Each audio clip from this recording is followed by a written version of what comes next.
dhacdadan fajaciya ama kaaga gelisay bulshada qaybaheeda kala duwan ayaa ka dhacday magaalada Hargeysa mid ka mid ah xaafadaha magaalada Hargeysa oo ka tirsan degmada Axmed Dhagax ayaa dhawaan waxa isku aroosay lamaana wiil iyo gabadh ah waxaana wiilka arooska cusub galay uu ka shaqeynay mid ka mid ah warshadaha kala duwan ee soo saaray roodhida la cuno waxa wiilkaasi shaqada tagi jiray xilli hore oo aroortiya isagoo kici jiray 5 subaxnimo haddaba arooskan cusub ayaa markii ay wada noolaayeen muddo ku dhow ilaa 7 cisho ayaa wiilkii gabadha qabay maalin uu ka joogay shaqadii kadib markii uu ka cawday xanuun waxa maalintaasi badankeedu uu ku qaatay gurigiisa oo ay ku wehelinayeen ooridiisa cusub iyo gabadh u ahayd mixiisad aroosada cusub oo sidii dhaqanka iyo caadada arooska Soomaalida u ahayd si ay u toddoba bixiso saaxiibadeeda arooska ula joogtay ninkan guriga lahaa ayaan indha saarin gabadhan ooridiisa waa mixiisada oo xijaab iyo niqaam ku labisan jirtay inta uu guriga joogo haddaba maalintaasi uu shaqada ka joogay ninkani oo Ilaahay wax kale ka tusay ayaa waxa uu maqlay gelinkii dambe ee maalintaasi cod ku sheekaysanay qol kale oo aan ahayn kii uu ku jiray codkaasi uu maqlay waxa uu ka duwanaa codkii dumarka ama haweenka waxaanu fahmay in guriga uu ku jiro qof rag ahi isagoo u yeedhay ooridiisii cusbeyd ee uu qabay waxaanu weydiiyey qofka la joogay ee la hadlayay ee uu fahmay inuu yahay cod rag waxaana gabadhii ugu jawaabtay waa aniga iyo heblaayo oo ah mixiisadii guriga ku noolayd muddadaan arooska ahayn kadib markii uu ninkii arooska ku qanci waayay jawaabta ay siisay gabadhiisu waxa uu baxay dibadda isagoo tagay saldhiggii ugu dhawaa taliyihii saldhigaasi uu tagay ayaa waxa uu ku soo daray 2 askari oo u soo raacay gurigiisa markii ay yimaadeen askartii gurigii ayay ugu yimaadeen labadii qof waa aafadiisii iyo gabadhii uu mixiisada ahayd askartii waxay niqaamkii iyo xijaabkii ka tuureen gabadhii mixiisada ahayd mise waxaaba kaga soo baxay qof rag ah fajaciya ama kaag ayay ku noqotay ciidankii iyo ninkii guriga lahaa kadib waxay labadii qof u kaxeeyeen saldhiga dhacdadan oo badiba ka yaabisay dadka inta maqashay ayaa la filayaa in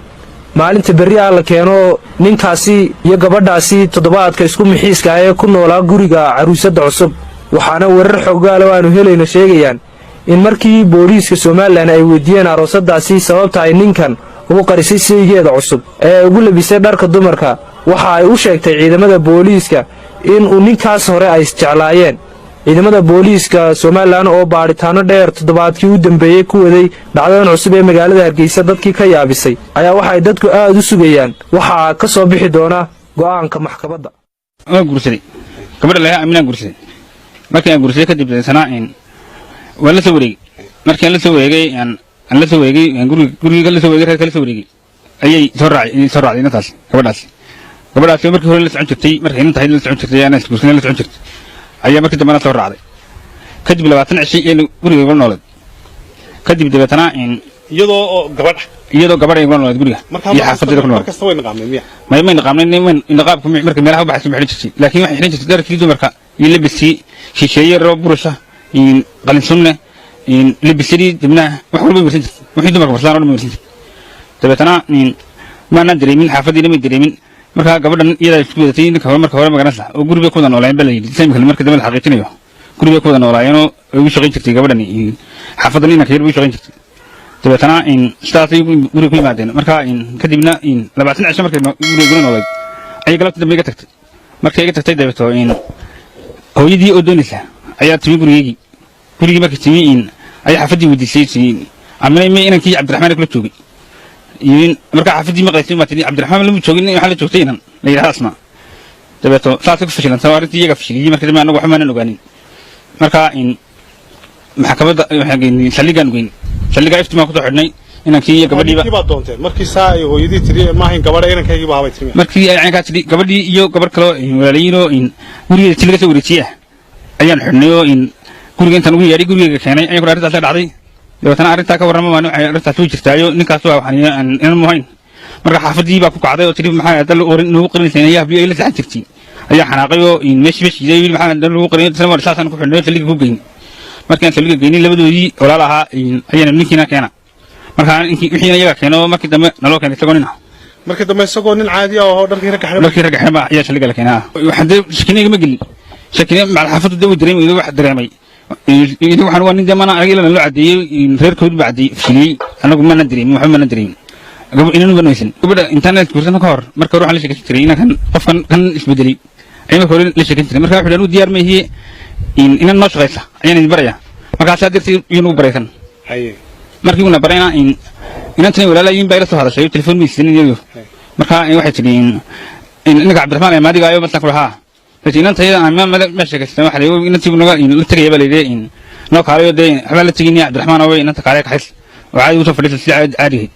deesadirtii tatar ku kale markaas taasan gabadha ku gursin xakabada iyo saliga si wanaagsan loo shaqeeyeen marka waxaan ka codsanaynaa culimada diinta iyo wasaaradda diinta iyo waqafta iyo riyaasha dhaqanka iyo dadka islaamka inay naga caawiyaan oo arinta nala eegaan oo soo garab taagaan oo noogu yimaadaan inta dhicista maaha waxaan ugu dhacay dhibaato xoog leh baan ugu dhacday guur reer dhanoo burburay guurkii iyo khasaaroobay iyo reerkii iyo wixii magaaladaas oo dhan baan ugu dhacay dhibaatooyin baan ugu dhacday marka in lama eego arinta la yimaado wasaaradda diinta iyo waqafta iyo culimada diinta iyo riyaasha dhaqanka nala eegaan dadka islaamka oo dhan waxa kala kulmeen inta badan guriga ma joogin roodi baan qaadi jiray magaalada maalintii oo maqan jiray habeenkii horoodhan koobitan kan habeen ma jiray marka in yaro iska tagtay waxa fadhi aan geeyay tagtay ayaa nimin jiray magaalada marka halkaas ma ku biilin jiray oo ku hayay labadooda ninkii naagta sutade imala ku biilin iyo ku ilaalin iyo u shaqeynayay waxay ku dooday waxay u kalifay waxay u kalifay jiray wuxuu jiray markii horeba sheekada markii horeba wan sananu ismaar jirnay guriga joognayba aan kana qaban jirnay marka tii guriga la joogin maxaa la yimaadeen laba qof oo soo tumayaan marka horeba xagaa isku gutay xagaa isku gutay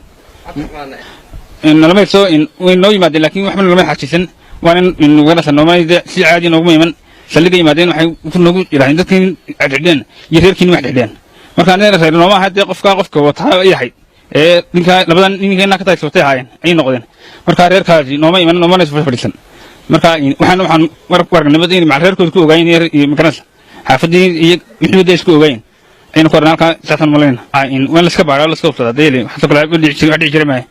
waqti Cabdiraxmaan markii la weydiiyay ninkan gabadha isku bedelay la yiri markii maxkamadda la geeyay maxaa waxaan ku kalifay muxuu ku doodo orta wixii wala markii la waxa ma sameysay orta wali waxay ku kalifay lama weydiinin anoo lama cadin laakiin markii la waxa ma sameysay midhaha wax walba habeelii oo waxay de waqranaya wax qiraal weeyo ilaa maxkamadda ilaa saldhig wax walba qiraal marka waxay ku kalifay de laakiin waxaan aabahay bay dili jiray oo aan magaras daabina kan joogina gabadha gursaa joogtay daayna anagu inta nala joogtay dhowr iyo 20 yaalano inaan baan u arkaynay inaan yar inantan inaan baan u arkaynay walaasheed caawinayso la joogta marka inta ku wali walaal maxaad inta yar Fariida ninka ka qaadan doonta asmaa aaminaye inta asmaa isdaafi ninka ka qaadan wallahi Fariid yar isaga wax teel baan ayo abooyad baa tiriinta iskuulku fasax u gaadhay ilaa ku noolatay daayna taas soo dirin marka saatina dhammaan naan sudayna waska aamusnay marka halkan dariiqa noo maraysa inay yaro waxaan moodayno si fiican reerku u shaqeynayso nin khayr kolka dharka jirka meedhanayo biyaha guriga u dhigi jirtay isuuliga u dhigi jirtay tiisumay maamulsan iyada maamul jirtayba ninkan inta rasmiga ninka noqotay ayaa maamul jirtay reerka saliida madaxa la marsaday haday tahay inka iyada u keen jirtay qolaas oran jiray amnay in qoyan baa tahay anagu daw halkan xishoon jiro inanka seediga waa laga xishooday inantaada qureecda u gaado ninka ku qaba oo inanka hoos dirina ka jooji waxan noo ma oran jiray waa amisirtay iyaga is ogaana waxan wuxuu yahay هذا كم يكين شيرين مرمر بهالقاس ونحن نسنتر معاني الله وحن شيرين عامنا يا الله عدوين وكان نحن ولا مقام كذا طورك والله نشيرين وكان نحن براي عدكوين مركز أولين شيرين سنوكيو ما حيسفي إلا ذا عدوين بطل يكونين شيرين أو عدك درد يبدو بتشتي كل كان عد كذا يرد رمينا نواش عدكوين ما حيطاي وحني ويردو بتشتي عدك مركز إن طيرين يروح الماء سد في عنو توبر في عن سيم المدرسة والله وإن المركي اللي يدان محقات كوار كان أركوت سجادي والله ما تنا أسمع ما كنت ما تنا أسمع marka wax meel ismir marin jirtay miyaa oo iskama qaadeen baamti iyo qasilka kol wajigeeda ma dhimi jirin hadda in yaro 5 mir may maqnaan jirin wajigeedani booban bas ma saantay waxa habluus mariyaan inta qasilka da waxa habluus mariyaan bis marin jirtay naasay robosh isku samaysay guud yaro dhimatiman dheer isku samaysay deena yaro si fiican oo tabartay sayska leedahay yaabisan baahan jirtay walaalo oo ma sha Allah ina si fiican oo tabartay ma jirin waxaan jiraa aaminaa in tayar Fariid inta ka farsta kaabada aaminaa man yeero aaminaa إن أنت يا فريد ده وحنا كيا ويلك عبدي هنا كاقات أدو إني يروح أبوه بتاعي كل إن أنت فريد ده سام نكون معمول يصير شركة ما يدخل ده يصير بيا كل قناة يو يصير يدخل ده يصير هذا السين يصير ويكاقات